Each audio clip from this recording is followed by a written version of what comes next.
Alguma vez você já sentiu que existem forças espirituais tentando atrapalhar sua vida? A Bíblia nos adverte em Efésios 6:12 que nossa luta não é contra carne nem sangue, mas contra principados, contra potestades, contra os governadores das trevas deste século. Isso significa que há batalhas invisíveis sendo travadas ao nosso redor, mas também que Deus nos deu armas espirituais para vencê-las. Hoje exploraremos uma declaração poderosa que, quando repetida com fé, faz os demônios fugirem de sua vida. As palavras têm poder, e quando declaramos a verdade de Deus, a escuridão recua.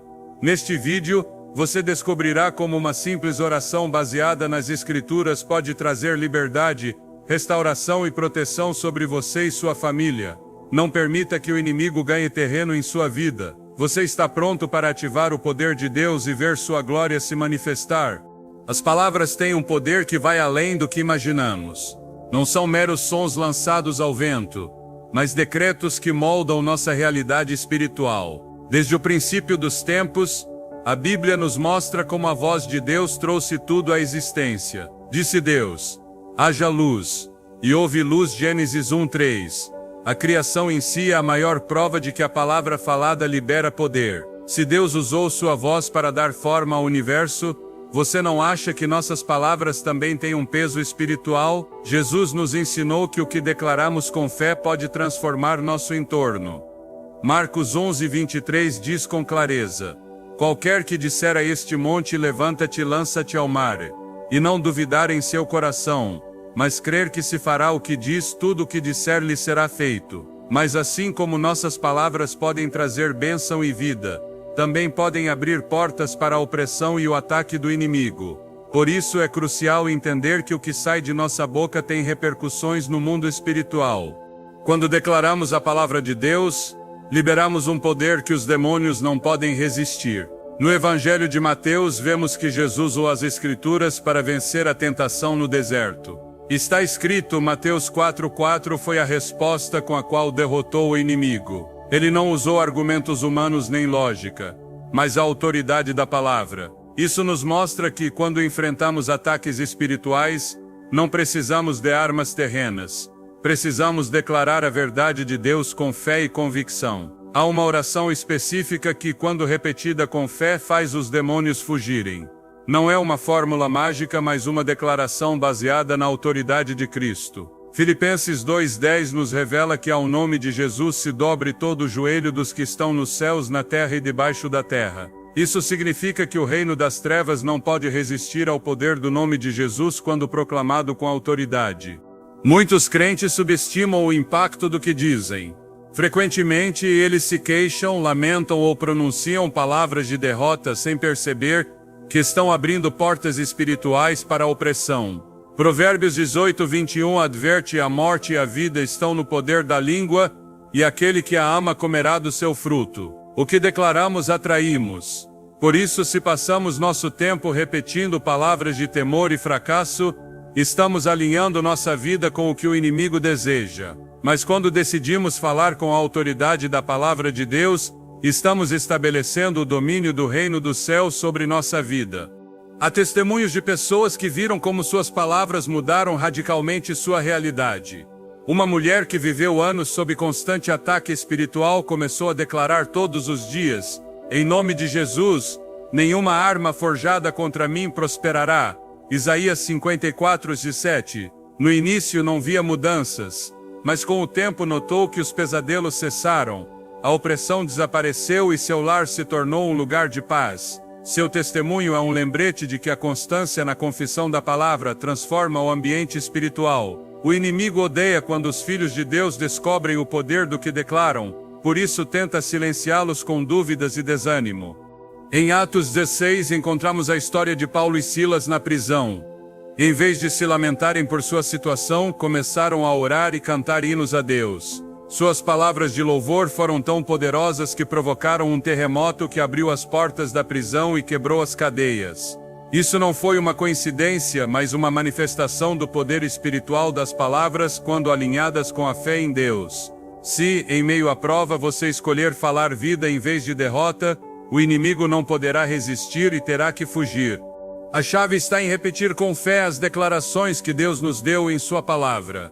Não basta dizê-las uma vez e esperar resultados imediatos. Na parábola do juiz injusto, Jesus ensinou sobre a importância da perseverança na oração, Lucas 18, 1-8. O mesmo acontece quando declaramos a palavra, quanto mais o fazemos, mais debilitamos o poder do inimigo sobre nossa vida. É como a história de Josué e a conquista de Jericó. Deus ordenou que rodeassem a cidade e declarassem sua vitória antes de verem os muros caírem. Humanamente parecia absurdo, mas no 7º dia os muros colapsaram. Se Josué e o povo de Israel tivessem parado de proclamar a promessa de Deus no primeiro dia, nunca teriam visto o milagre. Da mesma forma, quando repetimos com fé o que Deus disse, embora não vejamos resultados imediatos, o mundo espiritual está se alinhando com a autoridade de Cristo. O inimigo teme os crentes que sabem quem são em Cristo e que usam sua voz para declarar a vitória. Em Apocalipse 12:11, lemos: eles o venceram pelo sangue do Cordeiro e pela palavra do seu testemunho. A combinação do sacrifício de Jesus e nossas palavras de fé nos dá a vitória sobre o inimigo. Por isso, cada vez que declaramos a verdade de Deus, debilitamos o poder das trevas. Uma jovem que viveu com ansiedade por anos, decidiu começar cada dia declarando: Deus não me deu espírito de covardia, mas de poder, de amor e de domínio próprio. 2 Timóteo 1:7. No início sua mente resistia, mas com o tempo sua ansiedade desapareceu. Sua história é mais uma prova de que, quando falamos conforme a palavra de Deus, nossa vida muda e o inimigo perde poder. A Bíblia nos ensina que a fé vem pelo ouvir, Romanos 10:17. Se constantemente escutamos mensagens de temor e derrota, nossa fé se enfraquece. Mas se enchemos nossa boca com a palavra de Deus, nossa fé se fortalece e nossa atmosfera espiritual muda. Jesus mesmo nos deu o exemplo quando acalmou a tempestade com apenas 3 palavras: cala-te e emudece, Marcos 4:39. Se ele com sua autoridade pôde acalmar o vento e o mar, quanto mais nós podemos falar com poder sobre nossa vida e fazer o inimigo recuar. Não se trata de repetir frases vazias, mas de declarar a palavra com fé. A diferença entre alguém que vê resultados e alguém que não os vê está na convicção com que proclama as promessas de Deus. Se você repetir com fé a declaração correta, os demônios não poderão resistir ao poder de Deus operando através de sua vida. Jesus disse em João 8:32, conhecereis a verdade, e a verdade vos libertará. A verdade é a palavra de Deus. E quando a declaramos com firmeza, ela se torna uma arma que destrói toda a obra do inimigo. Cada vez que você falar, lembre-se de que está estabelecendo algo no mundo espiritual. Não tome levianamente o poder de suas palavras. Se você quer ver mudanças reais em sua vida, comece hoje a declarar com fé o que Deus disse sobre você. Repita sua palavra com convicção e verá como as cadeias se quebram. A opressão desaparece e os demônios fogem de sua vida. O poder da oração é uma das armas mais poderosas que Deus nos deu para enfrentar toda a obra do inimigo. Desde o princípio, a Bíblia nos mostra como a comunicação com Deus abre caminhos onde não há, quebra cadeias e faz as forças das trevas fugirem. Em Tiago 5,16, somos lembrados de que a oração do justo é poderosa e eficaz, o que significa que quando um filho de Deus clama com fé, o mundo espiritual responde. Não é uma prática vazia nem uma repetição de palavras sem sentido, mas uma declaração de autoridade que libera o poder de Deus. A oração tem a capacidade de transformar atmosferas, mudar destinos e estabelecer o reino dos céus na terra. Jesus mesmo ensinou que tudo que atarmos na terra será atado no céu, e tudo que desatarmos na terra será desatado no céu. Mateus 18:18. Essa verdade nos mostra que as palavras de uma oração não são simplesmente som, mas decretos que afetam o mundo invisível. Quando Jesus enfrentou a tentação no deserto, ele não se defendeu com raciocínios humanos nem com pensamentos positivos, mas com a palavra de Deus. Cada vez que o inimigo tentou atacá-lo, Jesus respondeu com um firme: está escrito, Mateus 4:4. Essa declaração não era apenas um lembrete do que Deus havia dito, mas uma arma espiritual que anulava qualquer tentativa de Satanás. A oração que faz os demônios fugirem não é uma oração comum, mas aquela que está fundamentada nas Escrituras.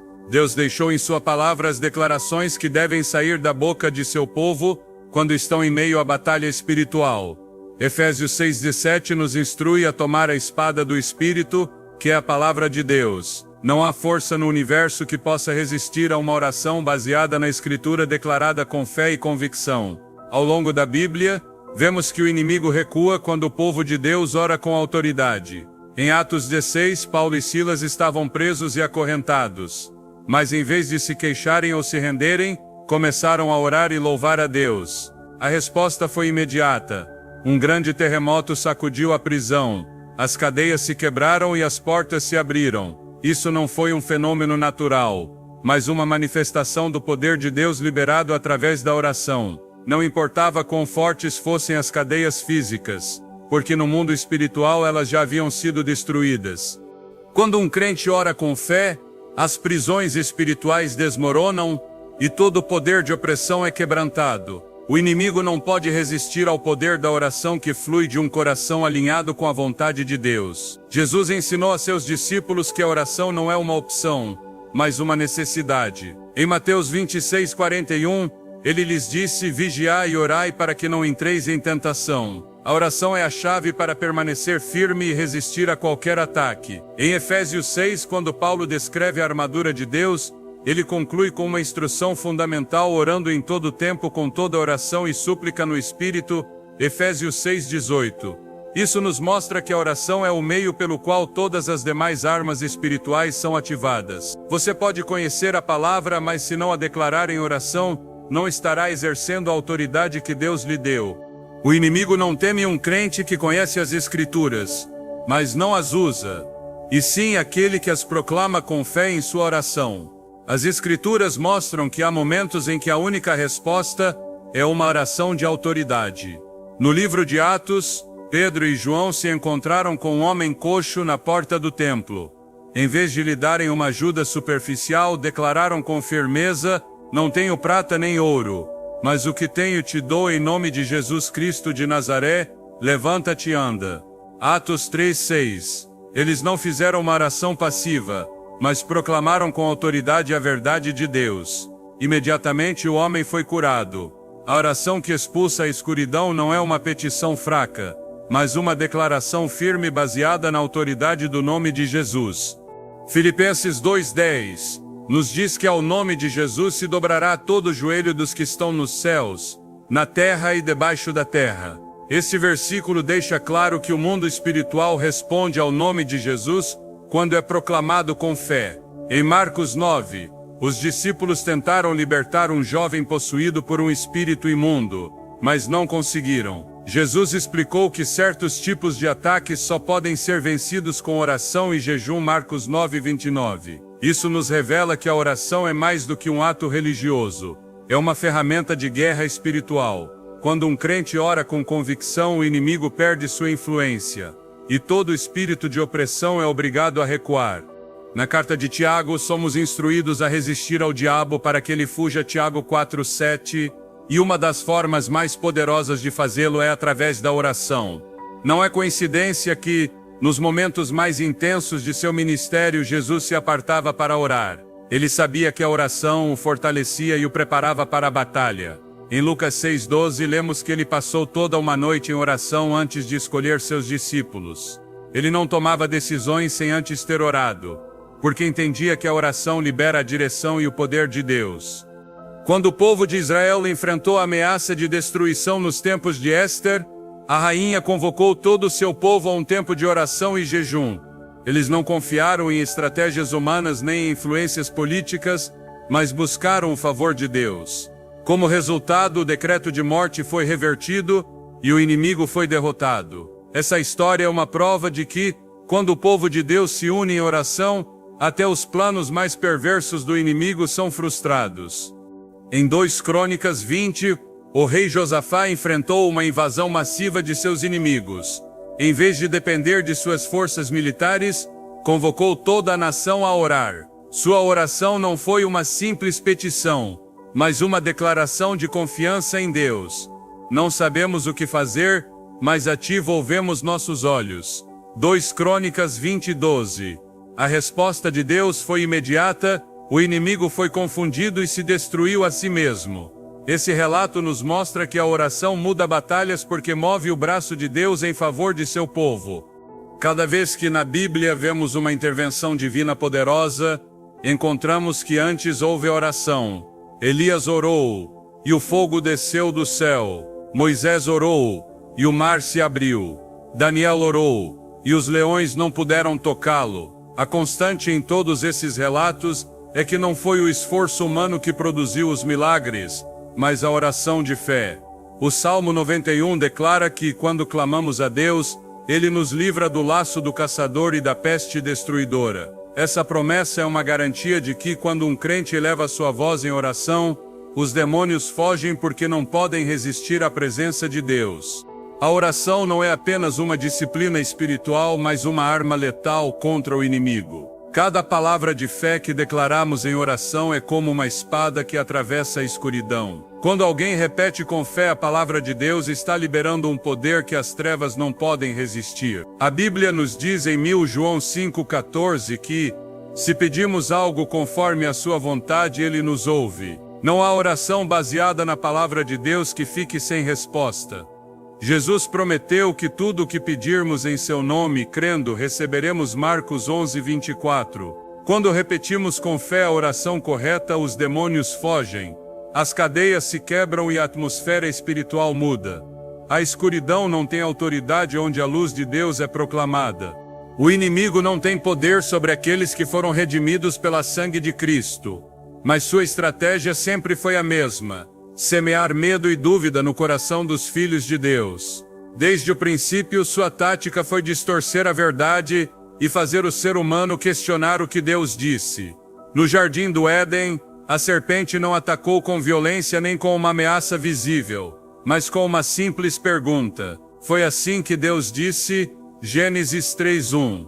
Não precisou de cadeias nem ataduras físicas, apenas uma semente de dúvida na mente de Eva. É assim que o inimigo opera, porque sabe que um coração cheio de temor e desconfiança é vulnerável. Sem fé, o crente perde sua força, e sem a certeza da verdade, fica exposto às mentiras que o afastam da presença de Deus. A dúvida tem sido uma das armas mais utilizadas pelo reino das trevas, porque quando uma pessoa começa a questionar as promessas de Deus, sua fé se enfraquece, e sua autoridade espiritual desvanece. Jesus ensinou que até uma fé tão pequena quanto um grão de mostarda é suficiente para mover montanhas. Mateus 17:20. Mas o inimigo trabalha incansavelmente para apagar essa fé. No deserto, quando tentou Jesus, seu ataque começou com uma insinuação: se és filho de Deus, Mateus 4:3. Ele não negou a identidade de Jesus, mas tentou fazê-lo duvidar dela. Se conseguiu enganar 1/3 dos anjos e enganou Adão e Eva, quanto mais tentará fazer o mesmo com aqueles que hoje seguem a Deus. O medo é outra de suas ferramentas, porque o temor paralisa e faz o crente perder de vista o poder de Deus. Quando os discípulos viram Jesus caminhando sobre a água, em vez de reconhecerem sua autoridade, gritaram cheios de terror, pensando que era um fantasma. Mateus 14:26. Pedro, em um instante de fé, caminhou sobre as águas, mas assim que permitiu que o medo dominasse, começou a afundar. O inimigo sabe que uma pessoa cheia de medo é incapaz de agir em fé. A Escritura ensina que Deus não nos deu espírito de temor, mas de poder, de amor e de domínio próprio. 2 Timóteo 1:7. O medo não vem de Deus, mas do inimigo, que busca deter o avanço do povo de Deus por meio da angústia, da incerteza e da desesperança. O povo de Israel experimentou em carne própria como o medo pode impedir alguém de alcançar a plenitude das promessas de Deus. Quando Moisés enviou os 12 espias para explorar a terra prometida, 10 deles voltaram com um relatório negativo. Embora tivessem visto a abundância do lugar, seu foco estava nos gigantes que ali habitavam. Não poderemos subir contra aquele povo, porque é mais forte que nós. Números 13:31. Seu medo os levou a esquecer que Deus havia prometido entregar-lhes aquela terra. Em vez de confiarem no que Deus disse, permitiram que a dúvida e o temor determinassem seu destino. Como resultado, Toda uma geração morreu no deserto sem chegar à terra que Deus lhes havia prometido. O inimigo não precisa derrotar um crente com grandes ataques visíveis. Ele só precisa semear suficiente medo e dúvida para que essa pessoa pare sozinha. Uma mente cheia de temor e desconfiança é uma mente debilitada. Por isso, na Escritura, encontramos repetidas vezes o mandato de não temer. Josué recebeu essa instrução antes de entrar na terra prometida. Esforça-te e tem bom ânimo. Não temas nem te espantes, porque o Senhor teu Deus está contigo por onde quer que andares. Josué 1:9. Não era uma sugestão, mas uma ordem clara, porque Deus sabia que o medo é uma das estratégias mais eficazes do inimigo para roubar a vitória de seu povo. A dúvida também se manifesta na incredulidade diante das promessas de Deus. Zacarias, o pai de João Batista, recebeu a visita de um anjo que lhe anunciou que sua esposa, apesar da idade avançada, daria à luz um filho. Em vez de crer, sua resposta foi uma pergunta incrédula. Como saberei isto? Lucas 1:18. Sua falta de fé teve consequências imediatas. Ele ficou mudo até o nascimento do menino. Sua boca foi fechada porque a incredulidade em suas palavras poderia afetar o cumprimento da promessa. Deus sempre respondeu à fé daqueles que confiam em sua palavra sem duvidar. Certa vez Jesus se encontrou com um centurião romano que pediu cura para seu servo. Em vez de pedir que Jesus fosse à sua casa, ele disse com plena certeza: dize somente uma palavra e o meu servo será curado. Mateus 8:8. Sua fé não estava condicionada ao que via, mas ao que cria. Jesus ficou maravilhado com sua resposta e declarou que não havia encontrado uma fé igual em todo Israel. O inimigo sabe que uma fé inquebrantável é perigosa para seu reino. Um crente que confia sem duvidar se torna uma ameaça para toda a obra das trevas. Por isso, seus ataques são projetados para gerar insegurança na mente e no coração. Quando Elias desafiou os profetas de Baal no Monte Carmelo, ele o fez com plena confiança de que Deus responderia com fogo do céu. No entanto, após ter visto esse milagre, ele fugiu aterrorizado diante da ameaça de Jezabel. Em vez de lembrar o poder de Deus, permitiu que o medo dominasse sua mente ao ponto de desejar morrer. 1 Reis 19. O inimigo sabe que até aqueles com uma grande unção podem ser debilitados se ele conseguir semear o temor em seus corações. Jesus advertiu seus discípulos sobre os ataques sutis do inimigo. Ele lhes disse que o ladrão não vem senão a roubar, matar e destruir. João 10:10. Quando o inimigo rouba a paz de uma pessoa através da dúvida e do temor, ele alcança seu objetivo. Mas Jesus assegurou que veio para dar vida em abundância. Não é possível viver na plenitude dessa promessa se permitirmos que a mente seja dominada pela incerteza. A única maneira de resistir à dúvida e ao medo é se apegando à verdade da palavra. Em Efésios 6, Paulo instrui os crentes a tomarem o escudo da fé, com o qual podereis apagar todos os dardos inflamados do maligno. Efésios 6:16. A fé é a arma que neutraliza toda mentira do inimigo. Deus deu a seu povo ferramentas para vencer toda a estratégia do adversário. No Salmo 91, somos prometidos que aquele que habita no esconderijo do Altíssimo, à sombra do Onipotente, descansará. Essa é uma declaração de confiança, uma certeza de que nada pode tocar aquele que está sob a proteção de Deus. Quando Jesus estava na barca com seus discípulos e a tempestade se levantou, eles entraram em pânico. Em vez de lembrarem que o Filho de Deus estava com eles, permitiram que o medo tomasse o controle. Jesus, com uma única ordem, acalmou a tempestade e depois lhes perguntou: por que temeis, homens de pouca fé? Mateus 8:26. A tempestade não era o verdadeiro problema, mas a falta de fé no coração dos discípulos. Toda vitória espiritual começa na mente. Romanos 12:2 nos exorta a sermos transformados pela renovação do nosso entendimento. Quando uma pessoa enche sua mente com a verdade de Deus, não há espaço para a dúvida nem para o temor. Em Isaías 41:10, Deus faz uma promessa que ressoa ao longo da história. Não temas, porque eu sou contigo. Não te assombres, porque eu sou o teu Deus. Eu te fortaleço e te ajudo, e te sustento com a destra da minha justiça. A garantia da vitória não está na ausência de problemas, mas na certeza de que Deus está presente em cada situação. Cada palavra que Deus falou é verdade, e cada promessa que Ele fez se cumprirá. Não há lugar para dúvida quando a voz de Deus foi ouvida.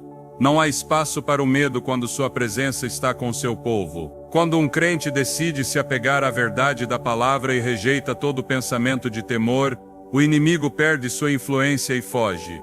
A batalha espiritual é uma realidade que não pode ser ignorada.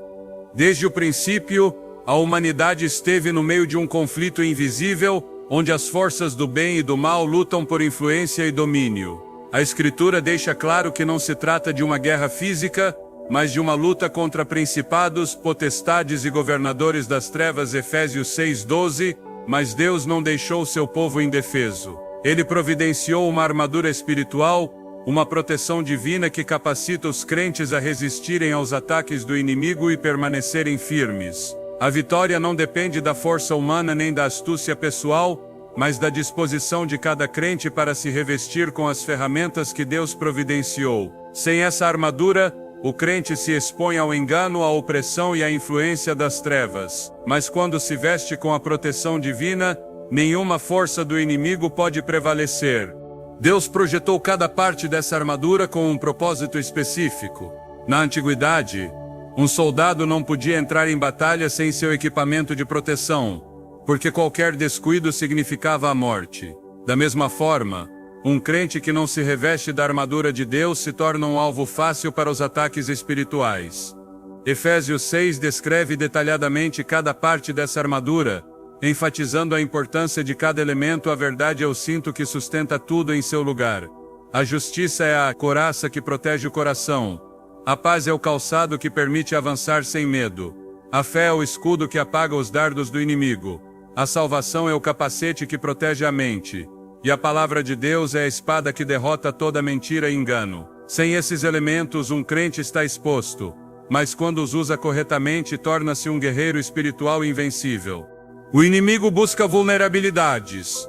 Ele não ataca ao acaso, mas estuda meticulosamente as áreas frágeis de cada pessoa. Se encontra alguém que duvida da verdade, introduz engano. Se detecta que o coração não está protegido pela justiça, semeia culpa e condenação. Se nota que uma pessoa não está firme na paz de Deus, a enche de ansiedade e preocupação. Se a fé é fraca, lança dardos de incredulidade. Se a mente não está protegida pela salvação, a inunda com pensamentos de derrota. Por isso, cada peça da armadura é essencial. Não basta conhecê-la em teoria. Ela deve ser usada ativamente. Um soldado que deixa seu escudo de lado em meio ao combate está assinando sua sentença de morte. Da mesma forma, um crente que não usa sua fé como escudo fica exposto aos ataques do inimigo. Jesus demonstrou o poder da armadura espiritual quando enfrentou a tentação no deserto. Ele não respondeu com emoções nem com raciocínios humanos, mas com a espada do Espírito, a palavra de Deus. Cada ataque do inimigo foi contrarrestado com o está escrito. Mateus 4:4.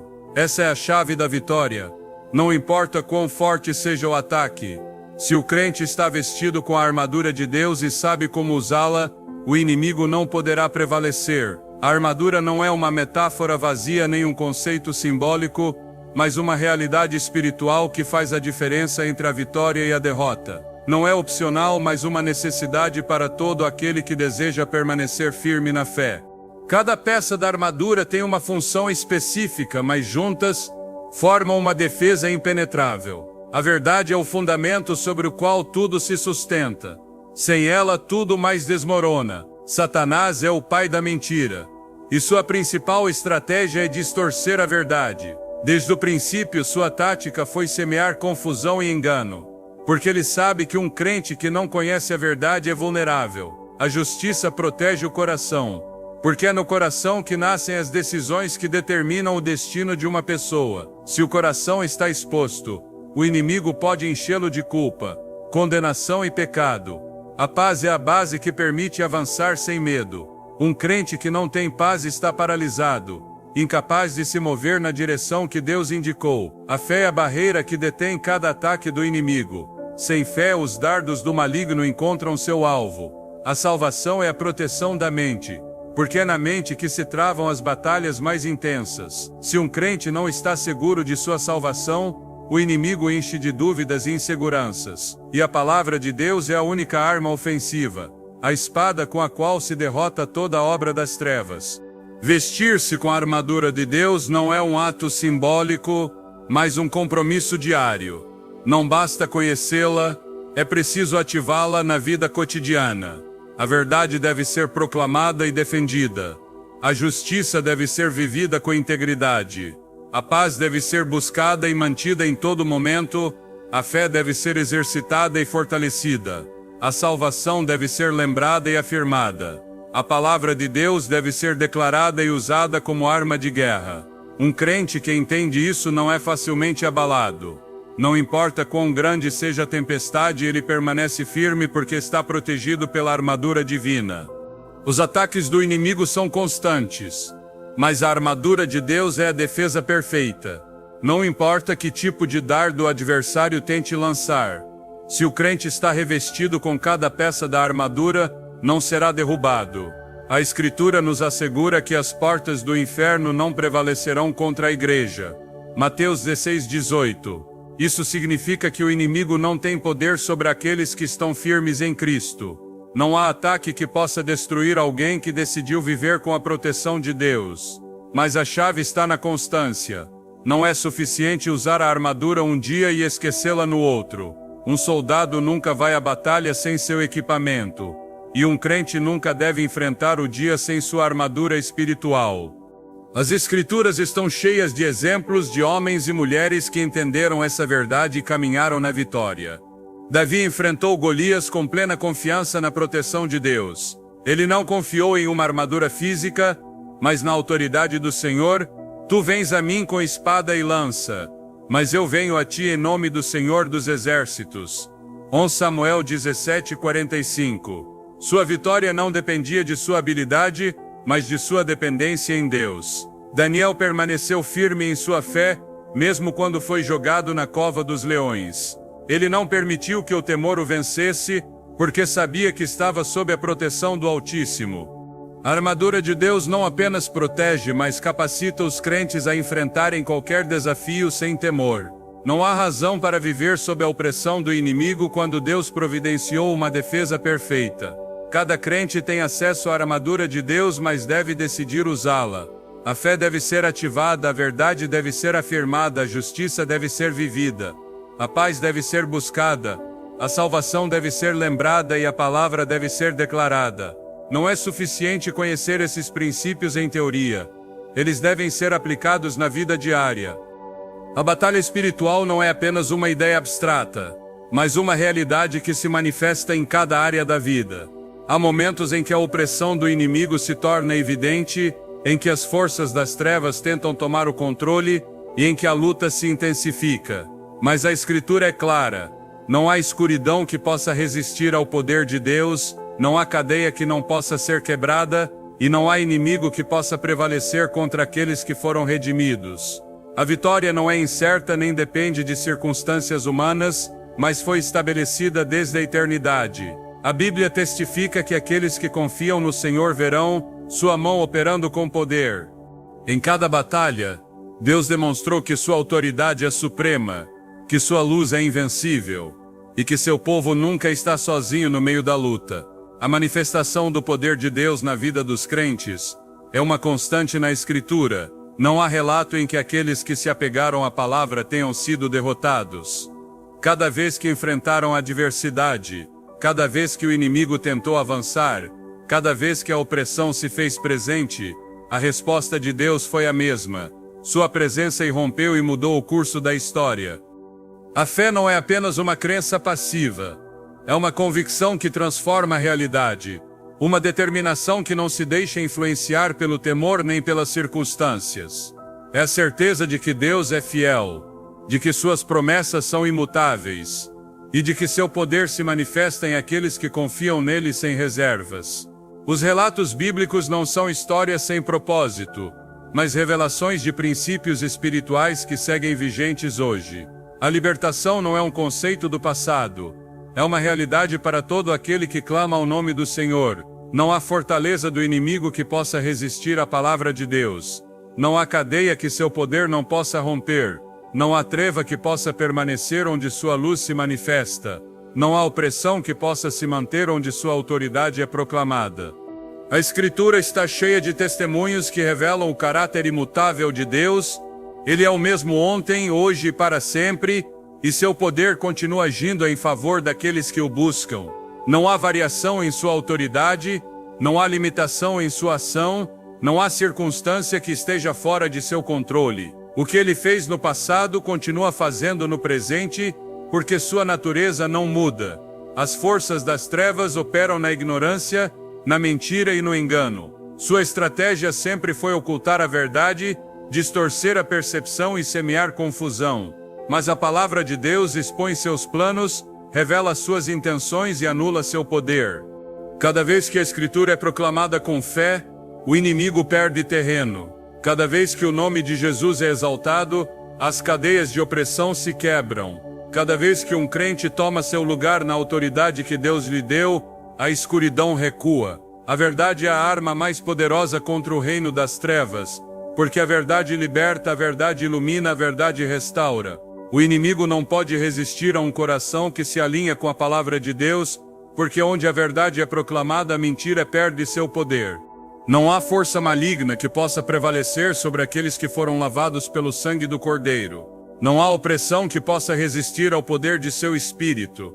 Não há plano do inimigo que possa alterar o que Deus decretou. Cada batalha espiritual é uma oportunidade para ver a manifestação de sua glória. Cada luta é uma porta para experimentar seu poder.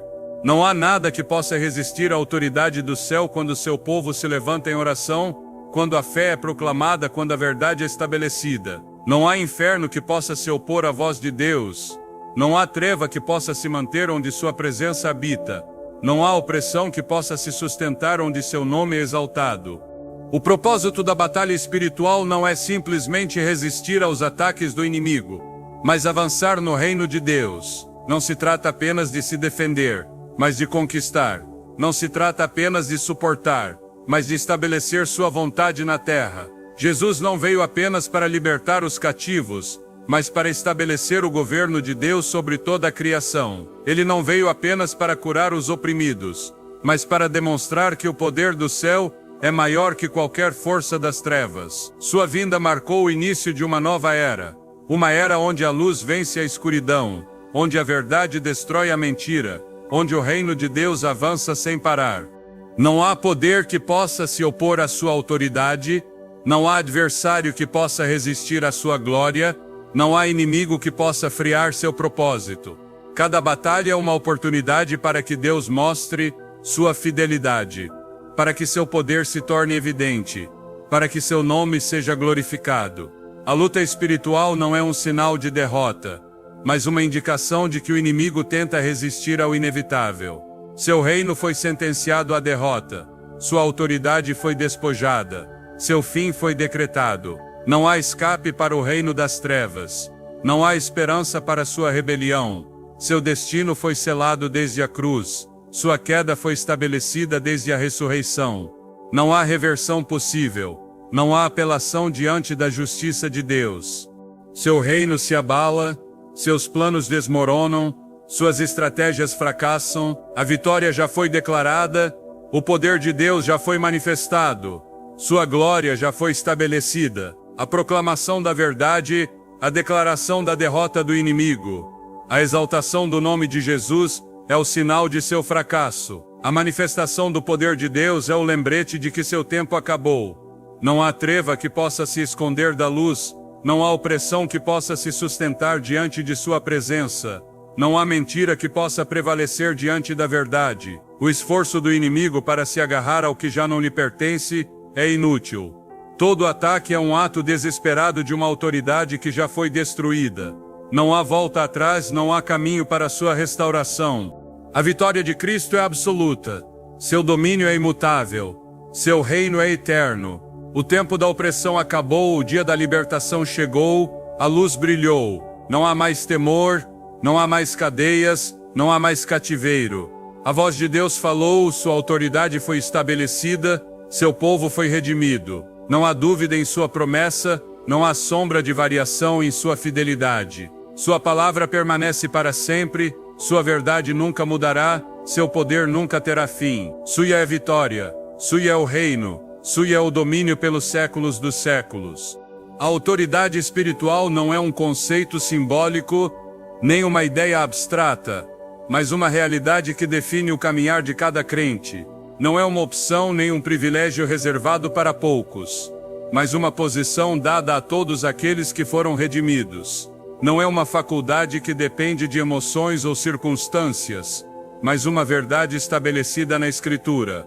A autoridade sobre o inimigo não é um desejo, é um direito adquirido através do sacrifício de Cristo. Sua vitória na cruz não apenas derrotou o poder das trevas, mas entregou a seu povo a capacidade de caminhar sem temor, de falar com poder e de viver sem estar sujeito à opressão do inimigo. Nada do que provém do adversário tem poder sobre aqueles que entenderam e ativaram a autoridade que Deus lhes deu. Não há força demoníaca que possa prevalecer contra aqueles que foram revestidos com o poder do alto.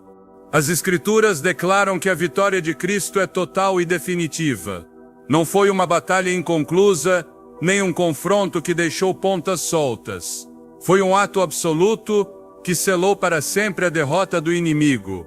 A autoridade que se manifesta no nome de Jesus não é temporária nem limitada, mas eterna e inquestionável.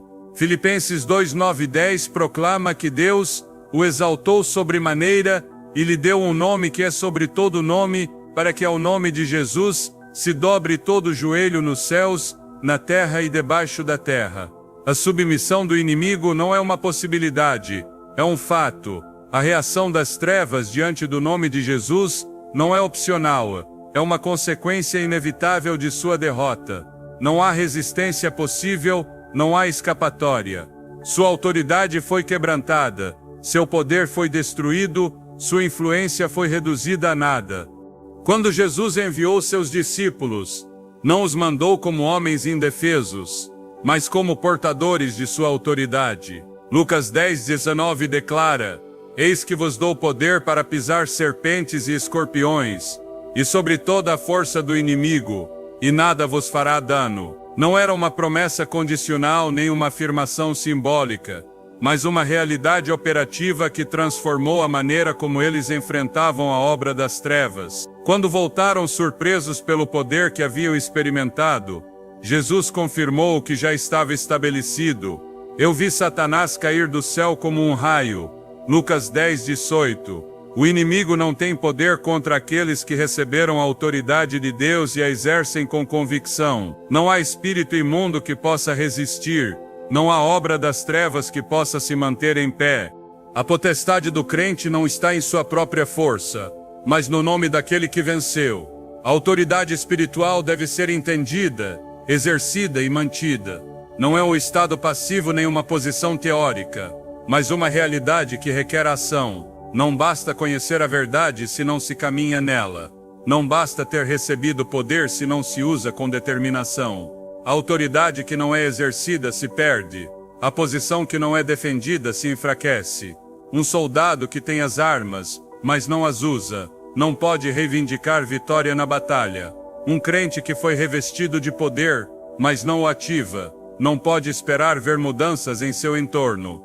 A Escritura diz em Tiago 4:7, Sujeitai-vos, pois, a Deus, resisti ao diabo e ele fugirá de vós. A fuga do inimigo não é automática, mas o resultado de uma resistência ativa. Não se trata de esperar que as coisas mudem por si sós, mas de se posicionar na verdade e agir conforme a autoridade dada. Jesus nunca enfrentou a oposição com temor nem com incerteza. Cada vez que se encontrou com um demônio, sua reação foi imediata e contundente. Sua palavra era suficiente para liberar o poder do céu e quebrantar toda a obra das trevas. Marcos 1:27 descreve a reação das pessoas ao verem como ele expulsava os espíritos imundos. Que é isto? Que nova doutrina é esta? Pois com autoridade ordena aos espíritos imundos e eles lhe obedecem. Seu ensino não era apenas de palavras, mas de poder. Seu mensagem não era apenas informação, mas manifestação de poder. Ele não negociava com o inimigo, não argumentava com os espíritos imundos. Não dava espaço para dúvida. Sua autoridade era inquestionável. Sua palavra era lei. Sua presença era suficiente para fazer tremer as trevas. E essa mesma autoridade foi entregue à sua igreja. A realidade da guerra espiritual não é uma questão de percepção, mas de revelação. Não é algo que afeta apenas alguns, mas uma verdade que impacta a todos. Não é um tema opcional na vida cristã, mas uma parte essencial do chamado de todo crente. Efésios 6:12 deixa claro que a luta não é contra carne nem sangue, mas contra poderes espirituais que buscam resistir ao avanço do reino de Deus. A ignorância não é desculpa. A passividade não é uma opção. Quem não exerce autoridade cedo ou tarde será oprimido. Quem não usa as armas que Deus deu acabará cedendo território ao inimigo. A vitória foi dada, mas deve ser defendida. A autoridade foi estabelecida, mas deve ser exercida. O inimigo foi derrotado, mas continua buscando a quem devorar. 1 Pedro 5:8. A diferença entre aqueles que vivem em liberdade e aqueles que caem em escravidão espiritual está na decisão de usar ou não a autoridade que Deus providenciou. As Escrituras mostram que não há força do inimigo que possa prevalecer contra aqueles que estão posicionados em Cristo. Colossenses 2:15 declara que na cruz Jesus despojou os principados e potestades, exibindo-os publicamente e triunfando sobre eles. A vitória já foi assegurada, a derrota do adversário já foi consumada. Não há nada que possa mudar o que foi estabelecido desde a eternidade. Mas o crente deve caminhar nessa verdade, deve se apropriar dessa vitória, deve fazer valer a autoridade que lhe foi dada. Não é suficiente saber que o inimigo foi vencido, é necessário agir em consequência. Não é suficiente conhecer a Escritura, é necessário declará-la com poder. Não é suficiente ter recebido o direito de governar no espiritual, é necessário exercê-lo com firmeza. O inimigo se aproveita da passividade, da ignorância e da falta de ação. Ele sabe que não tem poder real, mas joga com engano, com a intimidação e com a mentira. Mas nada disso tem efeito sobre quem entendeu sua posição em Cristo. Não há argumento do adversário que possa resistir à verdade de Deus. Não há ameaça que possa prevalecer contra a certeza de sua palavra. A autoridade espiritual não é uma emoção nem uma sensação, é uma certeza inquebrantável. É a segurança de que Deus falou, de que seu reino foi estabelecido, de que sua vitória é absoluta. É a confiança de que cada palavra que sai de sua boca se cumpre sem exceção. O tempo da inação terminou, o tempo da passividade ficou para trás. É o momento de se levantar, de exercer a autoridade que foi dada, de falar com o poder que vem do céu. Não há mais espaço para o temor, não há mais lugar para a dúvida, não há mais concessão para a opressão. A voz do povo de Deus se ergue, a luz resplandece, a verdade se impõe. Não há fortaleza que possa resistir, não há atadura que possa permanecer, não há obra do inimigo que possa prevalecer. A autoridade foi dada, o reino de Deus avança, a vitória é total. Não há outra realidade possível, não há outro desfecho. O nome de Jesus é exaltado, seu poder é manifestado, seu domínio é eterno. As trevas fogem, o inimigo é derrotado, a glória de Deus resplandece. A realidade espiritual que opera no mundo não é uma questão de percepção nem de suposições humanas, mas uma verdade inquebrantável que atravessa o tempo e a história. Não há momento em que o reino de Deus não tenha estado em movimento, não há época em que seu poder tenha diminuído, não há circunstância em que sua autoridade tenha estado em dúvida. A luta entre a luz e as trevas não começou na terra, mas nos céus, e desde então tem sido uma confrontação constante onde a vitória de Deus permaneceu inalterável. O que começou com uma tentativa de rebelião terminou com um decreto irrevogável. A supremacia de Deus jamais será desafiada com sucesso, sua soberania jamais será removida, sua glória jamais será diminuída. Não há força que possa contender com ele, não há adversário que possa mudar o que foi estabelecido desde a eternidade. O inimigo foi derrotado, mas não deixou de lutar. Sua natureza não é a de um conquistador, mas a de um derrotado que se recusa a aceitar seu destino. Ele não tem direito sobre a criação, mas tenta reclamá-la.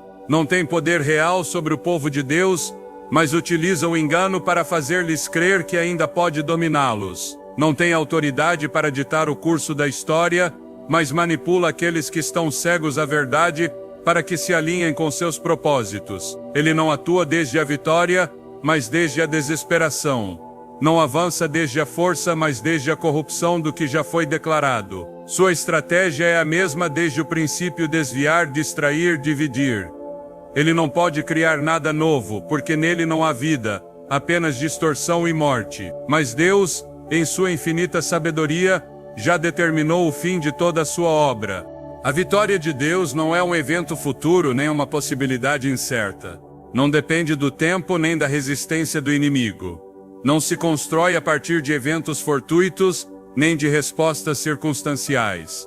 Sua vitória é uma realidade eterna que já foi estabelecida antes da fundação do mundo. Não há reviravolta inesperada que possa alterar seu plano, não há estratégia das trevas que possa surpreendê-lo. Não há ato de rebelião que possa mudar o que já foi selado por sua palavra. O que ele disse é imutável, o que decretou é inquestionável, o que selou com sua glória é absoluto. A consumação de todas as coisas não é uma incógnita, mas uma certeza. Seu reino prevalecerá, seu povo será glorificado com ele, seu domínio será reconhecido por toda a criação.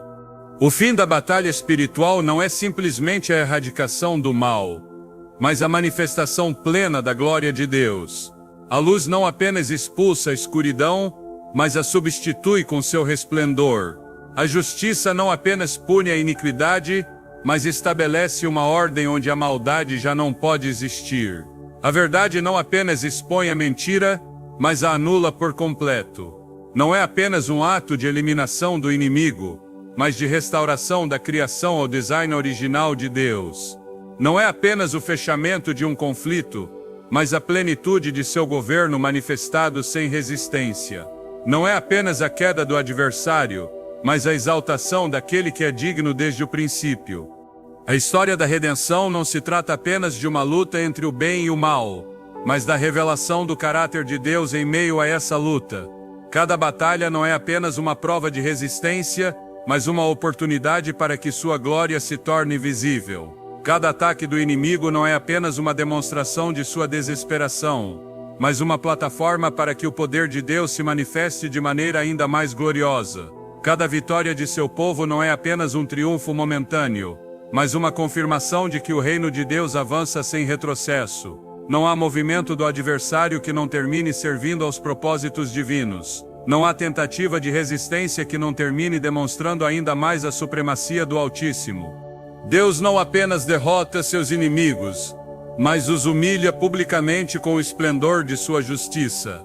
Ele não apenas silencia a voz da rebelião, mas a substitui com o som de sua adoração. Ele não apenas desarma as trevas, mas enche a terra com a glória de sua luz. A vitória final não é apenas a erradicação do mal, mas a consumação de seu plano perfeito.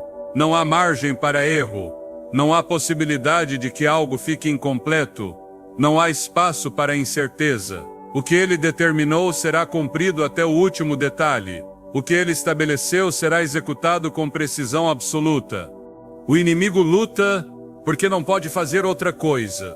Ele não tem um futuro diferente, não tem uma oportunidade de redenção, não tem uma alternativa ao seu destino. Ele não tem esperança de vitória, apenas a certeza de sua derrota iminente.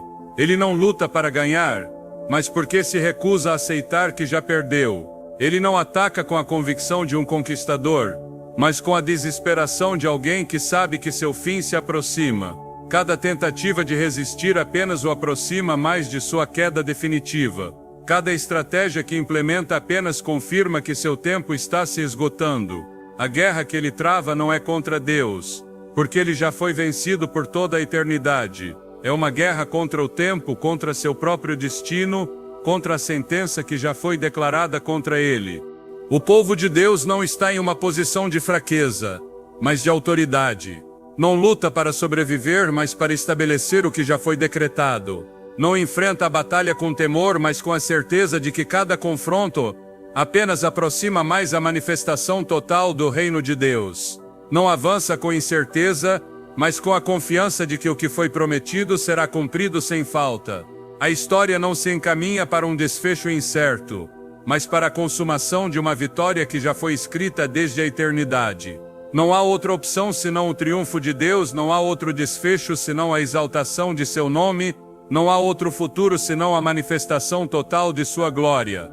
O inimigo pode tentar resistir, mas cada um de seus intentos é inútil. Ele pode tentar enganar, mas a verdade já foi estabelecida. Ele pode tentar atacar, mas a proteção de Deus é impenetrável. Ele pode buscar dividir, mas a unidade do povo de Deus não será quebrantada. Ele pode tentar semear temor, mas a fé dos redimidos não será abalada. Cada recurso que utiliza está destinado ao fracasso. Cada movimento que faz apenas confirma sua derrota. Ele não tem outro caminho senão o julgamento que o espera. Não tem outro destino senão o lago de fogo, não tem outro futuro senão o cumprimento do que Deus já determinou. Não há motivo para dúvida. Não há razão para incerteza. O povo de Deus não caminha para a escuridão, mas para a plenitude de sua glória. Não avança para o desconhecido, mas para a manifestação do que foi prometido desde o princípio. Não está sujeito à confusão do mundo, mas à certeza da palavra que permanece para sempre. Não se guia pelo que vê, mas pelo que foi declarado por aquele que não mente.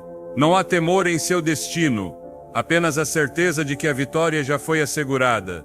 A guerra não é o fim, apenas o processo. A oposição do inimigo não é uma ameaça, apenas a confirmação de que seu fim se aproxima. As trevas não são uma barreira, apenas um véu que logo cairá para revelar a glória do Rei dos Reis. A batalha não é para definir o resultado, mas para demonstrar a toda a criação o que já foi decidido. Não há outro fim, não há outra possibilidade, não há outra verdade. A vitória de Deus é inegociável, seu domínio é imutável, seu reino é eterno. O inimigo foge, seu tempo termina, sua derrota se consuma. O trono de Deus permanece, seu povo avança, sua glória enche toda a terra. A história não está nas mãos da incerteza, mas nas mãos do Todo-Poderoso. Suya é a vitória, suyo é o poder, suyo é o poder, suyo é o reino pelos séculos dos séculos. Amém.